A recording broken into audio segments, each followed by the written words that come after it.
5, 4, 3, 2, 1, 0.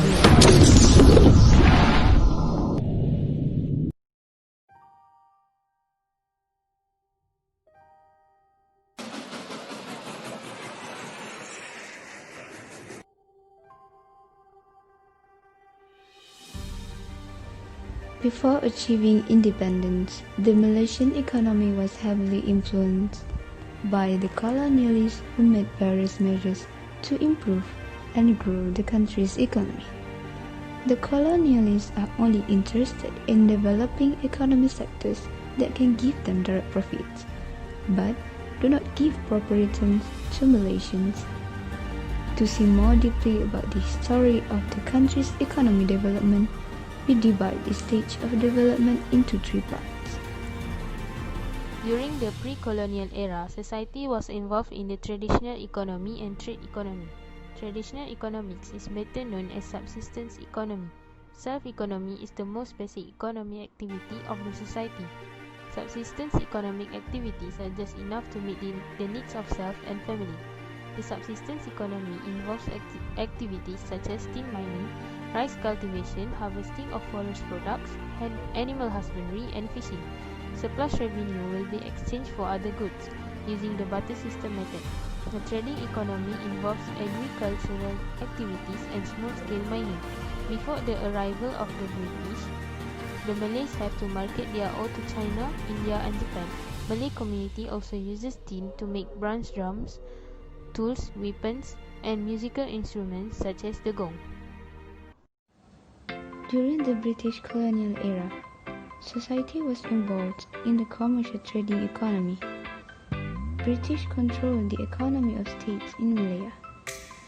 The opening of tin mines and rubber plantations resulted in large-scale influx of labor from China and India. Although Malayan economy is growing rapidly, but the British continued to let the local community in the traditional pattern of agricultural activity without being given the opportunity to be absorbed into a modern economy activities such as farming and mining sectors.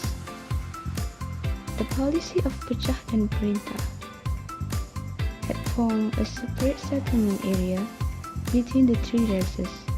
Most of the local community remain as farmers and fishermen. The Chinese are concentrated in urban areas as merchants and miners, while the Indians lived on the... Most of the Malaysian society at that time carried out economic activities such as mining.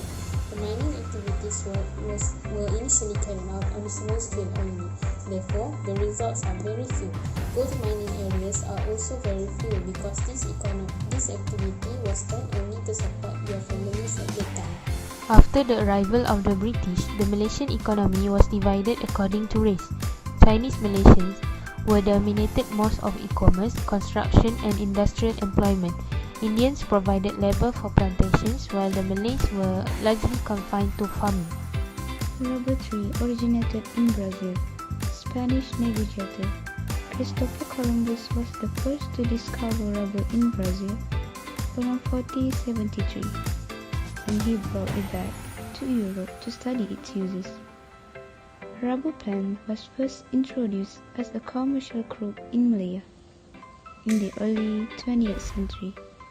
Initially, rubber was used as an ornamental plant at the residence of President Husna in Kuala Kangsar, Perak.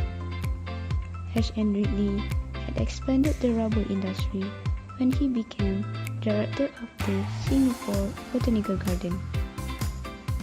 The first rubber estate was developed in Malacca in around 92. After that, the area of rubber cultivation continued to grow until it reached its peak around 1979. Many uses of rubber at that time, such as rubber shoes, tires, and many more, caused the use of rubber to expand and demand of raw materials increased. Rubber industry in Malaya growing also due to due to the development of consumer goods industry, the British support to foreign investors, and so on.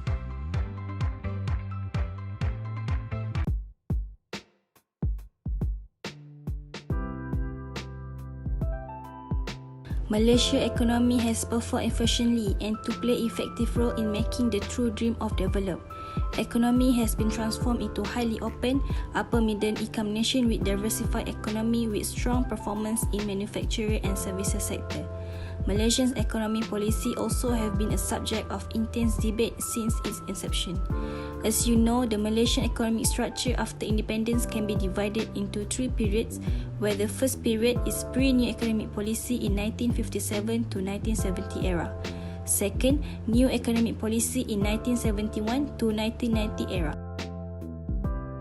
In the year of independence in 1957 to 1970 era, the economy was still heavily dependent on rubber and tin exports. It ventured in diversification policy, which is make a strategy of extending range of goods and services for local consumption and export. Not only that, in this era, they use two diversification strategy, which are horizontal and vertical. In that horizontal diversification strategy, they reduce the dependency of rubber and tin.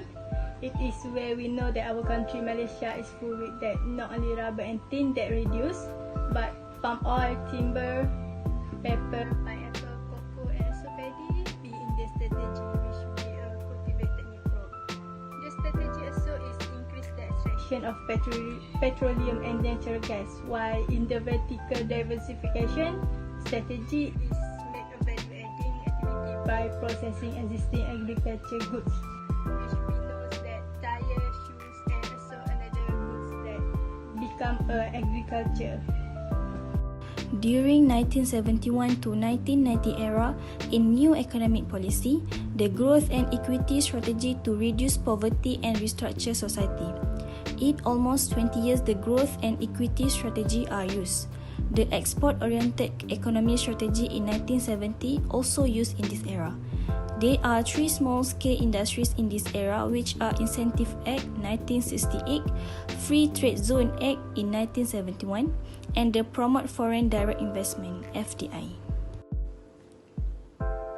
Failure to access customer data and affirming customers expect prompt resolutions to their concerns, but if customer service representative fail to access all relevant information in an instant, customer service is bound to fail.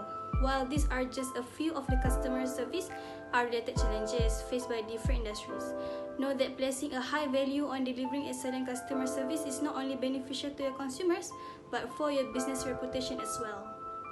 In the last era, which is Vision 2020, between 1990 to 2020, they have focused a higher value-added and knowledge-based industries to lower labor costs and labor-intensive industries.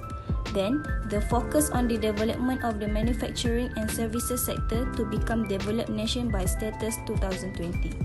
In this era, they also continued their growth in services sector and sustained the momentum in manufacturing sector to transition to key economy. There are three policies in this era, which are National Development Policy (NDP) in 1991 to 2000. Then in 2001 to 2010, which is National Vision Policy (NVM), and the last policy is in 2011 till 2020 as New Economic Model (NEM).